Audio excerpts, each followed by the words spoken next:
CM ఇంటి ముందు RTC ఉద్యోగుల నిరసన.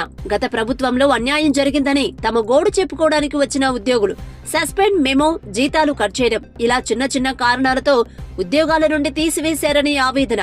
రాష్ట్రంలో అన్ని డిపోల ఉద్యోగులకు అన్యాయం జరిగిందనే ఆవేదన. మీడియా మిత్రులకు మరియు అందరికి మాట్లాడలేము. మా స్వచ్ఛందంగా మేము మా ఉద్యోగాలు పోయినాయి. మూడు సంవత్సరాల నుంచి ఏడుస్తున్నాం. మా పిల్లలు, మా తల్లిదండ్రులు రోడ్ల మీద మడక తినే పరిస్థితిలో ఉన్నాం. మాకు ఉద్యోగాలు తీసుకుంటే సంతోషం, అంతకు మించి మాకేం అవసరం లేదు. ఇప్పుడు దాదాపు 1000 మంది ఉన్నాం మేము ఉద్యోగాల కోసం. మా ఉద్యోగాలు మాకు ఇచ్చే సంతోషం. ఎందుకు ఉద్యోగాలు అంటే చిన్న చిన్న పనిష్మెంట్లు. అది ఏమైందంటే టైర్ పంక్చర్ అయినా మమ్మల్ని సస్పెండ్ చేస్తారు. ఏదో చిన్న మాదే కేఎంపీ రాకున్నా మా మిన్ని ప్లస్ రిజర్వేషన్ చేసుకుంటే అతను రిజర్వేషన్ ఆయన రాకపోతే కూడా ఆయన కూడా మమ్మల్ని అట్లా అందులో కూడా మమ్మల్ని రిమూవ్ చేస్తారు.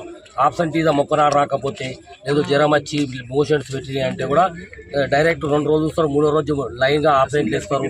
పోయి అక్కడ ఇళ్ళ పడితే కూడా డ్యూటీలో తీసుకోరు. ఈ సబ్జెక్టు మీద మీరు ఎండి సజ్జనార్ని కలిసారు? సజ్జనారు కలవరు, మాకు అంత ఛాయిస్ ఇయ్యారు. అక్కడ ఎండి ఆఫీస్ ఎట్లున్నదంటే ఇప్పుడున్న పరిస్థితిలో ఎండి ఆఫీస్ కాదు, ఆర్ఎం ఆఫీస్ కూడా లోపల రానియరు.